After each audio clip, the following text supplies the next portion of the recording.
Welcome to the Sunset Stories channel. Don't forget to subscribe and share your favorite stories with your friends.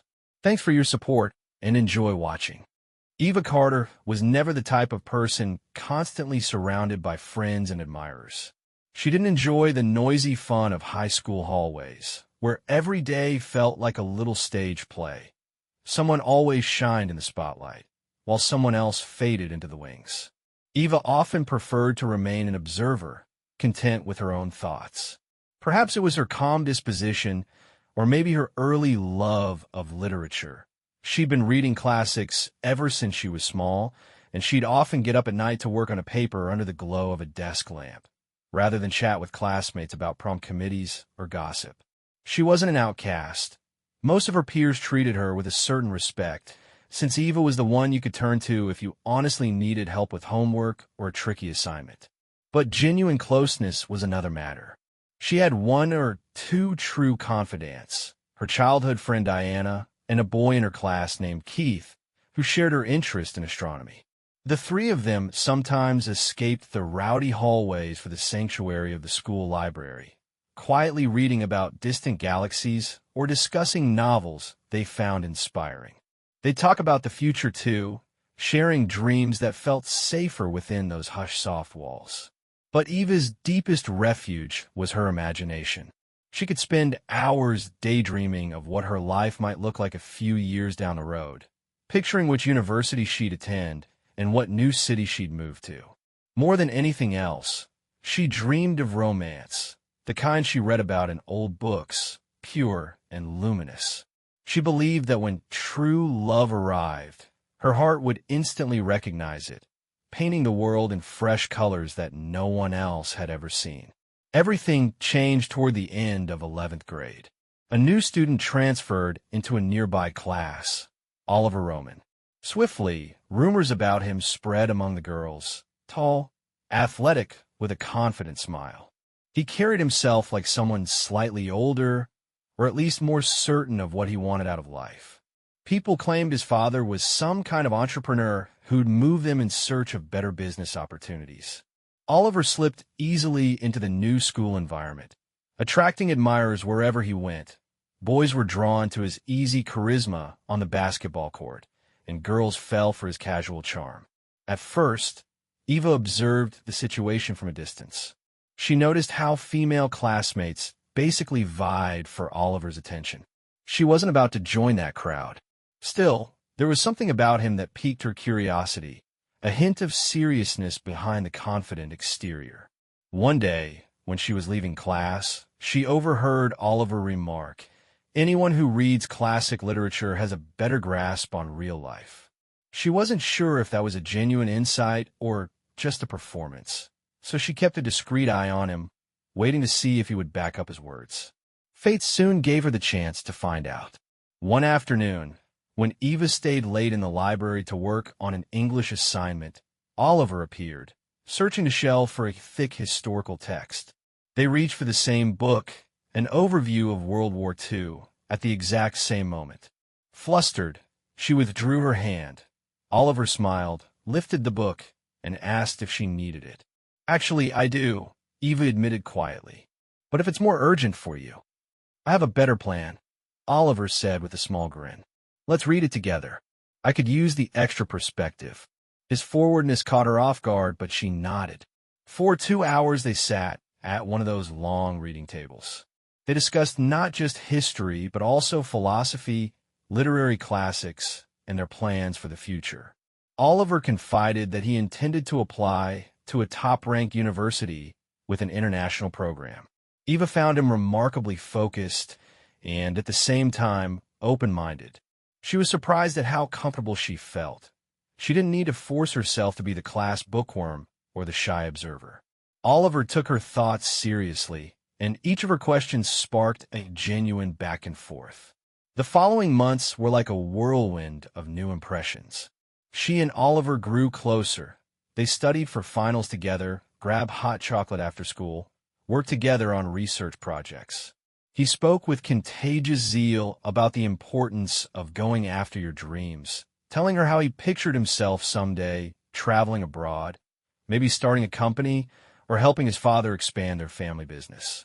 More and more, Eva felt she was living out a favorite literary plot. The once lonely girl who finds someone who gets her. She gave him her trust almost without thinking, a total, vulnerable trust that half excited, half frightened her. But by the final semester, things started to feel different. Oliver was devoting most of his energy to the question of where he'd attend college, focusing on recommendation letters, deadlines, scholarship rankings. His messages to Eva grew sparse, losing the warmth that once made her heart flutter. She noticed the shift and, at first, tried to talk to him about it. He brushed it off, claiming he was swamped, that his mind was 1,000 miles away. She tried to believe him. Deep down, though, an invisible wall had sprouted between them. Then came the senior prom, followed by graduation night. In the hush of that late evening, when the emotions of the ceremony had settled, Oliver and Eva found themselves in a small park near the high school, the old lampposts casting soft circles of light on the pavement. The moon glimmered in puddles left by a light drizzle. Eva's heart was pounding. She felt that something irreparable hovered in the air, one final moment that could unravel everything. "Eva," he said abruptly, in a tone more formal than warm, "we need to talk." She swallowed a sob, rising in her throat. She'd sensed this coming. The hush of the night around them made each word echo. "I've been thinking," he went on, looking away as if he couldn't face her. "I think we should break up. I'm at a university in another state, maybe eventually to Europe for grad school. A relationship is just going to hold me back." It felt like a blow. He tried to phrase it gently, but it was clear he'd made his decision. She stared at him, stunned by how lightly he spoke of ending what had felt so precious to her. Eventually, Oliver offered a softly murmured apology, and just like that, he walked away into the darkness without glancing back. Eva sank onto a nearby bench, tears sliding down her cheeks. This wasn't at all the romantic, triumphant final scene she'd once pictured in her daydreams. That summer slipped by in a hazy sadness. Her friends Diana and Keith attempted to lift her spirits, and though she appreciated their support, no one could fill the void left by Oliver's abrupt departure. Still, there was the next step. Eva enrolled in a local college's design program. She had always loved the idea of shaping living spaces. She focused on her new major, hoping the work would block out her heartbreak. But in the fall, Eva noticed physical changes in her body. At first, she assumed it was stress. She'd been sleeping poorly and eating badly. Yet, the doubt refused to leave. So one day, she bought a pregnancy test at the pharmacy and took it in a state of quiet panic. When 2 bright lines appeared, she felt her universe tilt a second time. She agonized over how to tell her parents. A part of her hoped they would rally around her, like in one of her beloved novels. But reality was fiercer. Her mother dissolved into panicked tears at the news, while her father, always stern, grew furious, calling her every hurtful word he could muster. "You've disgraced this family," he raged, slamming his fist on the table. "Take your things and get out. Don't you dare shame us in front of the neighbors." Her mother, sobbing, only nodded in agreement. They saw no possibility of compromise. Within the hour, Eva was on the sidewalk holding a small suitcase. The sky had turned dark, and a single street lamp illuminated her in that lonely moment. She held one hand protectively over her lower abdomen, already aware of the fragile life she carried. She gazed up at the windows of her childhood home and realized there was no going back. She dialed the only person she could think of, Grandma Pauline Mitchell, who lived several hours away in a peaceful town she used to visit only on holidays. Pauline was a warm presence in Eva's life, though they rarely saw each other. Eva hoped, prayed, that her grandmother wouldn't turn her away. The late bus ride was eternal, with shadows of trees flashing past the window. Eva's mind whirled. Where would she live? How would she raise a child? The heartbreak from Oliver, the fury of her parents, and the suffocating unknown. Everything crushed her. Yet, the soft memory of Grandma Pauline's gentle voice glimmered at the edges of her consciousness, urging her to hold on. When at last Eva stepped off the rattling bus and arrived on Pauline's doorstep, it was almost midnight. Despite the hour, her grandmother's warm eyes showed neither reproach nor suspicion. She opened the door, folded Eva in a tight embrace, and said simply, "Come in, dear. You must be freezing." Over a bowl of warm soup at the cozy kitchen table, Eva broke down and recounted everything. Her romance with Oliver, their painful parting, the pregnancy, and the fury of her parents. Grandma Pauline listened, nodding every so often, but otherwise letting Eva speak until her tears were spent. "Eva," she said softly at last, "a child is always a blessing, though right now it may feel like the scariest thing in the world. I'm right here with you, and we'll find a way forward." Those words broke the tight coil of dread in Eva's chest. She gave a shaky nod, thankful beyond words. The months passed in a quiet routine. Grandma Pauline's small house was warm and smelled of fresh bread. She woke early to tend her yard and do chores, while Eva juggled her college coursework. Thankfully, the school allowed her to continue some classes online, alongside prenatal appointments in the local clinic. Pregnancy proved challenging. She experienced morning sickness and constant mood swings. She often felt like the world was swirling too fast. But Pauline's constant support was an unshakable foundation. Winter's winds were howling outside a modest hospital on the night Eva gave birth to a baby boy. She named him Timothy. When they laid that tiny newborn on Eva's chest, all her fears vanished in the warmth of the moment. His soft hair, his tiny hands, she felt sheer awe. Grandma Pauline was right there, too, holding Eva's hand through the difficult hours of labor and exhaustion. At first, the exhaustion of caring for a newborn nearly broke Eva. She was still studying.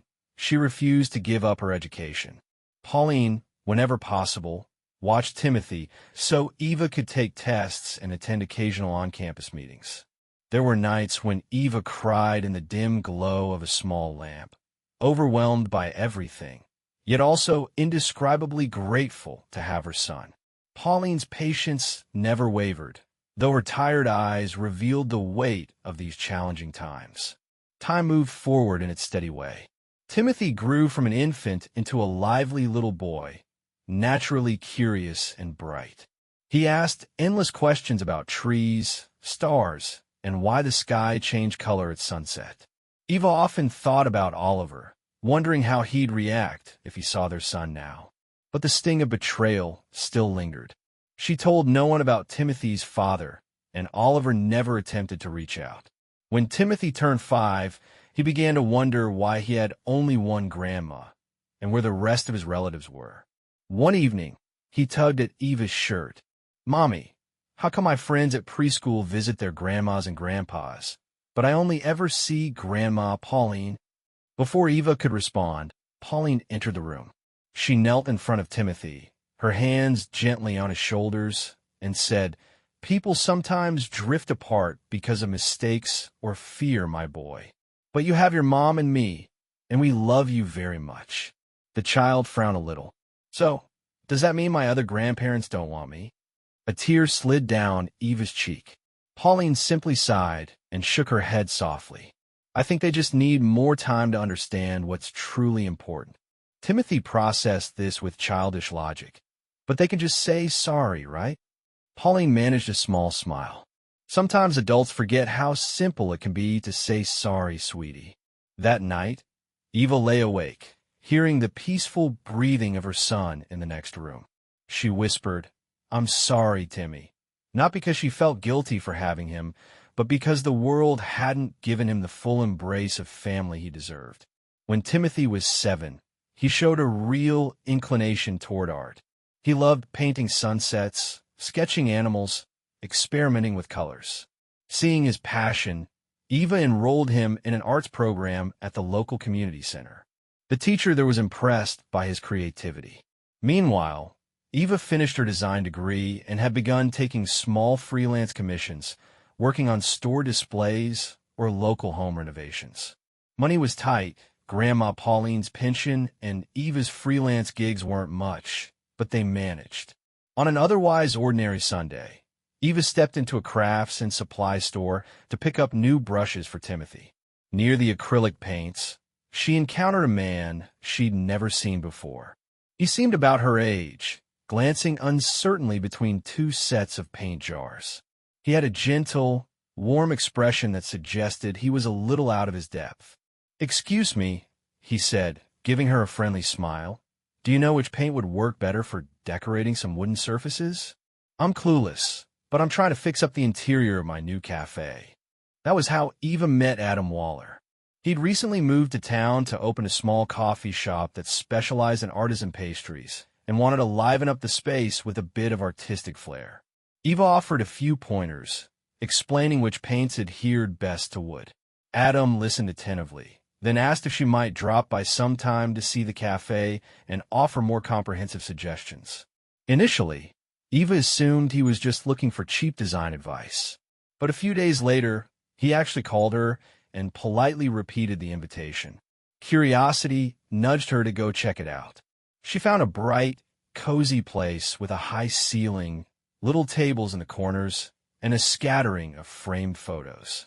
Indeed, the cafe lacked the personality that a cohesive interior design could provide. She proposed a couple of big, vibrant murals or bold accent walls, and Adam's eyes lit up. Soon enough, they were wandering around town, purchasing materials, paint rollers, brushes, decorative pieces. During these trips, she glimpsed something in Adam beyond the role of business owner, an earnest warmth in how he listened to her, how he asked about her opinions. He never pried into her personal life, never pushed. By the following week, the cafe walls were alive with color and custom shapes she had helped design, and Adam called her a genius with unguarded admiration. It felt oddly comforting. One evening, Eva brought Timothy to see the freshly painted murals. Adam immediately welcomed him, curious about his own budding artwork. Timothy shyly showed Adam a sketchbook filled with bright landscapes and cartoon animals. Adam praised the pieces with such genuine delight that the boy beamed with pride. Then Adam made a suggestion. "You know, Tim, if you'd like, we could display a few of your works right here on this wall. I bet our customers would love them." Timothy was stunned speechless. Eva felt her heart swell at seeing her child recognized in that way. The more time they spent together, the more Adam became a fixture in their daily lives. He'd occasionally invite them on little outings or ask Timothy for help in naming a new pastry. Over time, it was clear that Adam was gentle, respectful, and unfailingly patient, especially with Timothy. Eva, still wounded by her past, found herself torn between hope and caution. That was precisely when the ghosts of her past resurfaced. It happened on a chilly fall evening. Someone knocked on the door, and Eva, expecting maybe Adam or a neighbor, was stunned to see her parents on the porch, the very people who had banished her. Her mother looked aged, worn. Her father's eyes slid anxiously from side to side. Grandma Pauline opened the door first, her gaze sharp. "Come in, if you've truly come with good intentions," she said, stepping aside. Eva's parents walked inside, awkwardly surveying the house. Attention filled the small living room as if the oxygen had been sucked out. Finally, her mother gave a strained cough and spoke. "We wanted to see you. We've been thinking so much about everything. We know it's been a long time." Eva stood, rooted to the floor. She remembered vividly the night they told her never to come back. Her father cleared his throat, stammering, "We didn't know what else to do back then. People would have judged us. We couldn't face the shame." For a moment, no one else spoke. Then a small voice cut through the silence. Timothy, who had crept out of his room, was regarding them with curious defiance. "You're my mom's mom and dad?" he asked. "Where were you when she needed you?" His words hung in the tense air. Eva's mother fumbled to find some explanation, sputtering about regrets and how we just were scared. But the sincerity of their remorse was murky. Grandma Pauline gently laid a hand on Timothy's shoulder and turned to her son, Eva's father. "Frankly, it's too late for superficial apologies," she said quietly. "You abandoned her in her darkest hour. Now you have a nerve to say you made a mistake. A mistake indeed, but one that you let fester for years." The parents bristled at the cold finality in Pauline's tone. They offered more jumbled justifications, claiming they'd always cared deep down, but the energy in the house made it clear that words alone could not mend such a painful rift. Eventually, they let themselves out. Eva watched from the window as they drove away, the glare of their headlights cutting through the night, and felt a bizarre mix of sorrow and relief wash over her. In the days that followed, a heaviness crept into Eva's heart, as though she were caught between wanting to forgive and wanting to protect herself from another betrayal. Adam noticed her subdued mood, asked if she was okay, but she struggled to put it into words. Time inevitably carried them forward. Timothy advanced into his early teens, developing an even deeper passion for art. His teachers saw enormous promise. Eva encouraged him all she could, and though finances were never abundant, they made ends meet. Adam stuck around, forging a warm bond with Timothy. He never tried to replace anyone in Timothy's life. He simply supported the boy's talent with surprising dedication. Meanwhile, Eva's relationship with Adam grew from cautious friendship into something deeper, a partnership built on respect and shared goals. Yet she still hesitated to name it love, her old scars reminding her how painful that word could be. By the time Timothy was 16, a world of possibilities opened up, a national art competition, with the top winners invited to study abroad. He threw himself into the project with unstoppable energy, painting and sketching late into the night. Eva and Grandma Pauline gave him all the space and encouragement they could. Adam arranged for him to meet local artists and see professional studios. In those months, the house thrummed with excitement as Timothy, bright-eyed and determined, honed his craft. Finally, graduation day arrived. Timothy, wearing a crisp navy blue suit, practically shone on the stage. When the principal introduced him as one of the year's most promising young talents, Eva felt tears of pride.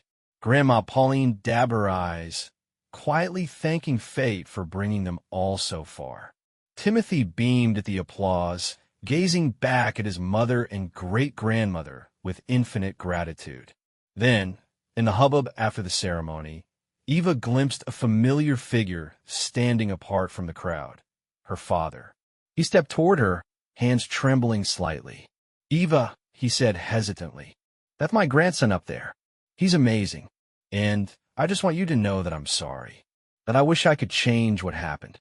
She swallowed, feeling both a twinge of heartbreak and an odd relief. "It's been a long time," she managed quietly. "I don't know if I'm ready to forgive." He nodded sadly, murmuring, "If you ever feel you can, please call." Then he drifted away, leaving Eva uncertain but strangely lighter. Timothy approached, noticing her tears, and rested a comforting hand on her shoulder. A couple more years whizzed by. Timothy won the scholarship. He prepared to head to Florence, Italy, for 6 months of immersive art training. Paperwork, visa details, flight arrangements. Eva helped him with all of it. She recalled being just a teenager herself, thrown into adulthood, and marveled at how different life had become, how swiftly her child was stepping into a bigger world. When the day came, they stood in the bustling departure hall. Timothy, with his carry-on, fidgeted in excitement and nerves. Grandma Pauline, too frail to travel, stayed home but promised to call once he landed. Adam was there too, quietly offering moral support. "Mom," Timothy said, hugging her tight, "I'll message you as soon as I arrive. Thank you for everything, really everything." Eva's eyes shimmered. "I'm so proud of you," she whispered. "Go show them what you're made of." She let go with trembling arms. Timothy gave Adam a quick, grateful nod and disappeared beyond the security gates. One more soul departing into the unknown.